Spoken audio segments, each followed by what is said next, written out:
ప్రభువైన యేసుక్రీస్తు నామమున మీ అందరికీ శుభాభివందనాలు. అనుదిన ఆత్మీయ ఆహారము అనే ఈ కార్యక్రమానికి మీ అందరినీ ప్రేమపూర్వకంగా బరక చర్చ్ తరపు నుండి ఆహ్వానిస్తున్నాను. ప్రియమైన దేవుని బిడ్డలారా, అందరూ బాగున్నారా? మీ అందరూ బాగుండాలని క్రీస్తు నామమున ప్రతిదినము ప్రార్థన చేస్తూ ఉన్నాం. అంతేకాదు, ఈరోజు ఈ కార్యక్రమం చూస్తున్న మీ అందరికీ క్రీస్తు నామమున ఈస్టర్ శుభాకాంక్షలు. ప్రియమైన దేవుని బిడ్డలారా, ఈరోజు పునరుద్ధాన దినము అనగా క్రీస్తు మరణించి తిరిగి 3వ దినమున తిరిగి లేచినటువంటి దేవుడు. మనందరము యేసయ్యను ఆరాధిస్తున్నాం. దానికి కారణం, చరిత్రలో ఇప్పటి వరకు ఎవరు కూడాను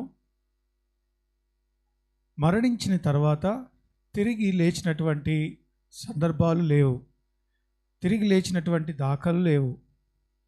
ఇది క్రీస్తుకు మాత్రమే. ఆయన జననం, ఆయన మరణం 600 సంవత్సరాల క్రితము దేవుని ప్రవక్త అయినటువంటి యెషయా ద్వారా తెలియజేయబడింది. ఉదాహరణకి, పోయిన వారం మనం చూసినట్లు మట్టలాదివారం దినమున క్రీస్తు గాడిద పైన కూర్చున్నట్టు మనం చూస్తాం. ఆ తర్వాత ఆ విషయాన్ని ప్రవచనాలు, లేఖనములు నెరవేర్చబడినట్లు ఇది జరిగెను అని కూడా అక్కడ రాయబడింది. ప్రియమైన దేవుని బిడ్డలారా, ఈ ప్రపంచ యావత్తుకు దేవుని ఎడల ఉన్నటువంటి ఒకే ఒక ప్రణాళిక, ఆయన రూపంలో తయారు చేయబడినటువంటి మనము దేవుని మాట విననందున ఆ రోజు అవ్వ ఆదాము మరణించినట్లుగా మనం చూస్తాం. మరణించడము అనంటే వారు దేవుడు చేసినటువంటి ఆత్మలో నుండి మరణించాడు. ఆదికాండం 1వ అధ్యాయంలో చాలా స్పష్టంగా రాయబడి ఉంటుంది. నేలమంటితో దేవుడు తన స్వరూపమున నరుని నిర్మించి వాని నాసికారంధ్రములలో జీవవాయువు ఊదగా నరుడు జీవాత్మాయను అని ఉంది. ఎప్పుడైతే తినవద్దన్నటువంటి పండుని వారు తిన్నారో వారు ఆత్మలో మరణించారు. ప్రియమైన దేవుని బిడ్డలారా, దేవుని ఇష్టం ఏమిటి అనంటే, మరణించినటువంటి మరణం మనము నశించిపోవాల్సిన అవసరం లేదు. మనిషి నైజం పాపం. దేవుని అత్యంత మహాకృపను బట్టి మనలను ఈ తప్పు నుండి, ఈ పాపం నుండి బయటకు వేయడానికి, తప్పించటానికి ఆయన పరిహారార్థ బలిగా ఈ లోకంలో నరుని రూపంలో జన్మించాడు. అందుకని ఏ నేరము చేయకుండానే పాపులందరికీ శాశ్వతమైనటువంటి మార్గాన్ని తెలియజేయడం కోసం ఆయన శిలువలో మన కోసం రక్తం కార్చాడు. అంతేకాదు, మరణించినటువంటి ఆయన 3వ దినమున తిరిగి లేచాడు. అనగా ఇది మరణము నుండి తిరిగి లేవటం అనంటే విజయము. అందుకనే మన యేసయ్య మనకు విజయమిచ్చాడు. ఆయన మనకు జయమిచ్చాడు.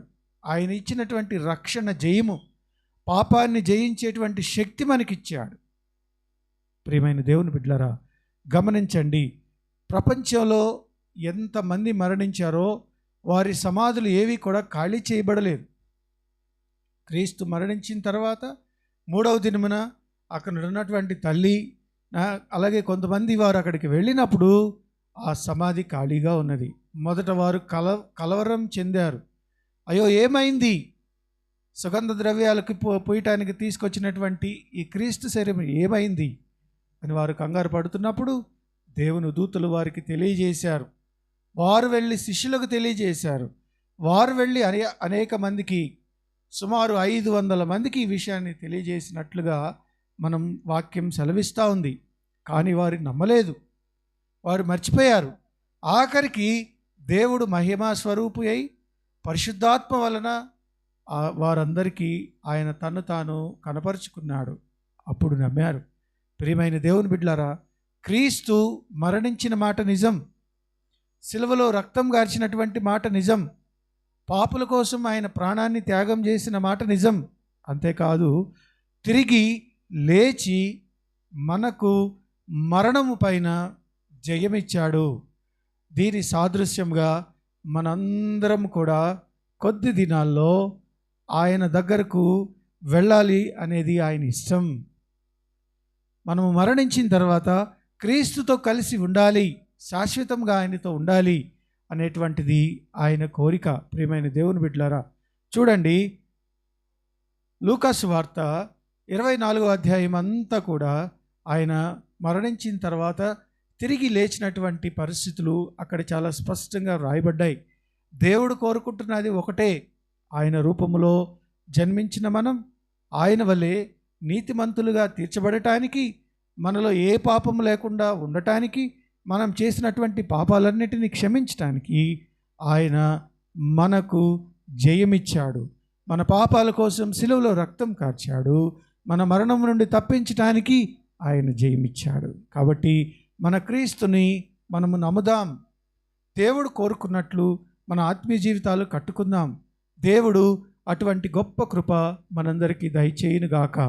తలలు వంచండి, చిన్న ప్రార్థన చేద్దాం. పరిశుద్ధుడా, ప్రేమ కలిగిన తండ్రి, గొప్ప దేవా, నిజమే నాయన, నీవు మా కోసం, పాపులమైనటువంటి మా కోసం వెదికి రక్షించి, ప్రభా, మేము చేసినటువంటి పాపానికి, మేము చేసినటువంటి తప్పుకు నీవు ప్రాయశ్చిత్తం చెల్లించావు. నాయన, నీవు మా కోసం సిలువలో రక్తం కార్చావు.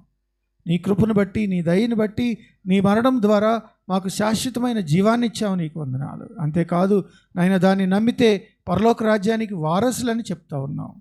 నీ వాక్యం విన్నటువంటి నీ బిడ్డలందరినీ ఆశీర్వదించండి. ఎవరెవరు ఏ ఏ పరిస్థితిలో ఉన్నారో, ఎక్కడెక్కడ ఉన్నారో అయినా వారందరినీ నీ దగ్గరికి తీసుకున్నామని అడుగుతూ యేసయ్య పరిశుద్ధులను ప్రార్థన చేసి వేడుకొంచున్నాము తండ్రి. ఆమేన్. ఇప్పుడు మన తండ్రి అయిన దేవుని ప్రేమ, కుమారుని యొక్క సహవాసము, పరిశుద్ధాత్మ తోడు సదాకాలం మనకు తోడుగా ఉండి నడిపించి ఆశీర్వదించి కాపాడునుగాక. ఆమేన్. అనుదిన ఆత్మీయ ఆహారం అనే ఈ కార్యక్రమాన్ని సబ్స్క్రైబ్ చేయండి, మీ ఫ్రెండ్స్ అందరికీ షేర్ చేయండి.